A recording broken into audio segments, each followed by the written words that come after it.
Hello दोस्तों, आज की इस वीडियो में 3 सवाल बहुत ही आसान शॉर्ट ट्रिक से करवाए जाएंगे, इसलिए वीडियो को पूरा अंत तक ज़रूर देखिएगा। तो आइए दोस्तों, पहला सवाल देखते हैं।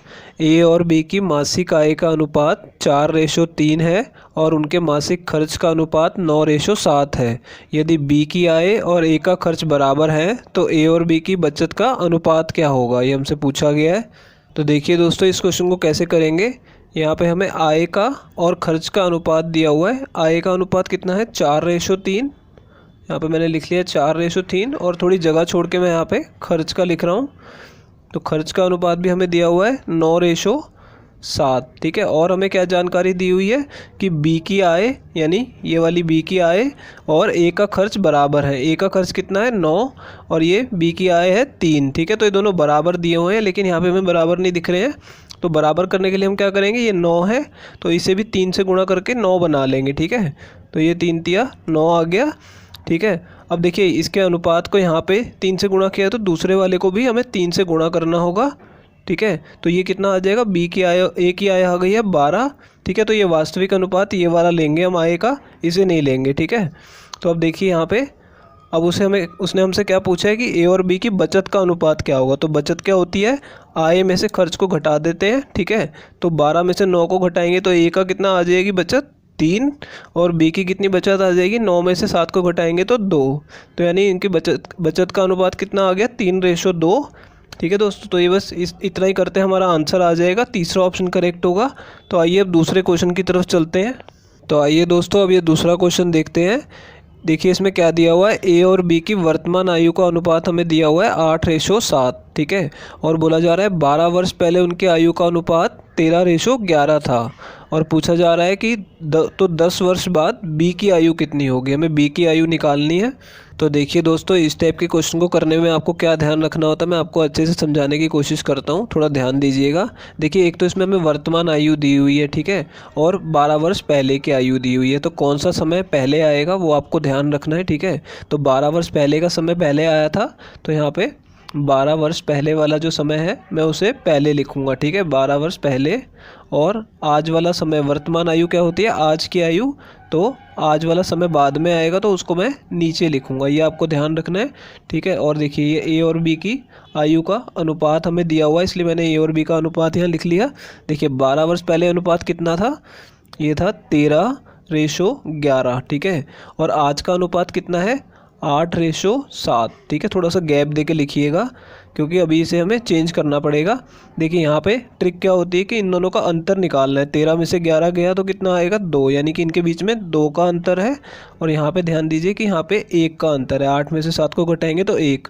ये दोनों अंतर बराबर होने चाहिए। ठीक है, तो बराबर करने के लिए क्या करूँगा, मैं इसे 2 से गुणा कर दूँगा तो ये भी 2 हो जाएगा। ठीक है, अब इसे गुणा 2 से कर रहे हैं तो इन दोनों को 2 से गुणा मुझे करके लिखना होगा। तो 8 दूनी 16 और 7 दूनी 14 आएगा। ठीक है, तो इनकी वर्तमान आयु का अनुपात नीचे वाला नहीं लेना, हमें ये वाला लेना है। ठीक है, 16 और 14। ठीक है, तो अब हम क्या देखेंगे, यहाँ देखिए यहाँ पे आयु कितनी बढ़ रही है, 12 वर्ष बढ़ रही है, 12 वर्ष पहले से आज तक। लेकिन यहाँ पे अनुपात में देखिए आयु कितनी बढ़ रही है, यहाँ पे आप देखेंगे तो 11 से 14, यानी 3 यूनिट आयु बढ़ रही है बी की। ठीक है, और ए की आयु देखेंगे कितनी बढ़ रही है, 13 से 16, यानी ये भी 3 यूनिट बढ़ रही है। ठीक है, तो ये जो 3 यूनिट आयु बढ़ रही है यहाँ पे 12 वर्ष के बराबर है, क्योंकि यहाँ पे 12 वर्ष बढ़ रहे हैं, तो हम सीधा लिख सकते हैं यहाँ पे कि 3 यूनिट किसके बराबर है, ये है 12 वर्ष के बराबर। ठीक है, मैं यहाँ पे समझा दिया आपको कैसे है, ये बहुत ज़रूरी है आपका निकाल पाना। ठीक है, अब देखिए पूछा क्या हुआ है कि 10 वर्ष बाद बी की आयु कितनी होगी। ठीक है, तो अगर हमें बी की आज की आयु पता लग जाए तो उसमें हम 10 जोड़ लेंगे। ठीक है, तो हमारा आंसर आ जाएगा। तो बी की आज की आयु हमें निकालना बहुत ज़रूरी है। तो बी की आज की आयु कितनी है, देखिए आज की आयु का अनुपात है और ये बी की आयु कितनी है, 14। तो मुझे 14 यूनिट की वैल्यू पता होनी चाहिए। ठीक है, मुझे पता किसकी है, 3 यूनिट की। तो 3 यूनिट को मैं 14 यूनिट में बदलूँगा कैसे, देखिए 3 से मैंने भाग कर दिया ताकि ये 3 से 3 कट जाएगा, और 14 से मैं गुणा कर दूंगा ताकि यहाँ पे 14 आ जाएगा। ठीक है, तो देखिए यहाँ पे आ गया 14 यूनिट। ठीक है, 3 से 3 को मैंने काट दिया और 14 बच गया। ठीक है, अब देखिए यहाँ पे मैंने गुणा किया है 14/3 से, तो इस तरह भी मैं गुणा कर दूंगा 14/3 से। ठीक है, 3 से मैं काटूंगा 12 को तो कितना आएगा, 4, और 14 चौक कितना आ जाएगा 56 वर्ष। ठीक है दोस्तों, तो ये उसकी आज की बी की आयु कितनी आ गई है 56 वर्ष। अब इसको 10 वर्ष बाद कितने साल का हो जाएगा ये, इसमें 10 जोड़ देंगे तो कितना आ जाएगा 66 वर्ष। ठीक है, तो ये हमारा आंसर आ जाएगा कि वो 10 वर्ष बाद 66 वर्ष का होगा। तीसरा ऑप्शन करेक्ट है दोस्तों। आइए अब अगले क्वेश्चन को देखते हैं। तो आइए दोस्तों अब ये तीसरा क्वेश्चन देखते हैं। कोई धनराशि ए, बी और सी 3 व्यक्तियों के बीच में 10:6:17 के अनुपात में बांटी जाती है।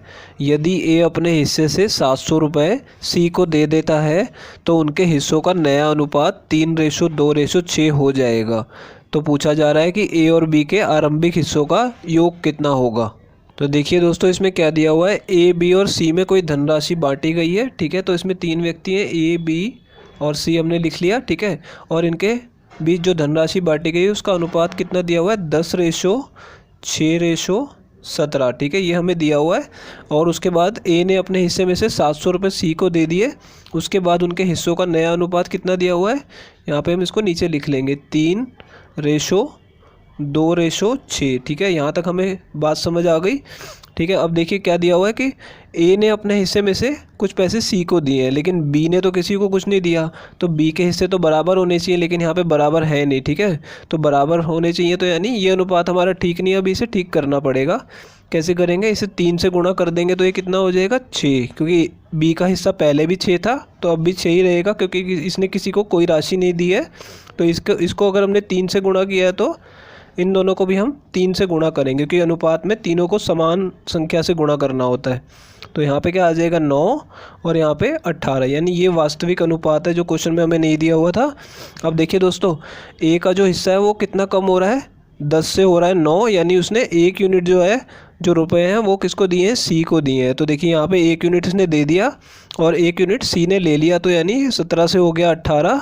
ठीक है दोस्तों, तो यानी 1 यूनिट का इनके बीच में लेन देन हुआ है। ठीक है, तो देखिए जो 1 यूनिट है ये ए ने किसको दिया है, सी को दिया है। तो यहाँ पे क्वेश्चन में क्या दिया हुआ है कि 700 रुपये दिए हैं। ठीक है, तो 1 यूनिट किसके बराबर हो गया 700 रुपये के। ठीक है दोस्तों, अब पूछा क्या हुआ है, ए और बी के आरंभिक हिस्सों का योग कितना है। तो ए और बी के हिस्से हमें देखने हैं जो शुरू में थे, तो कितने कितने थे 10 और 6, यानी कि 16 यूनिट। तो हमें 16 यूनिट की वैल्यू पूछी जा रही है।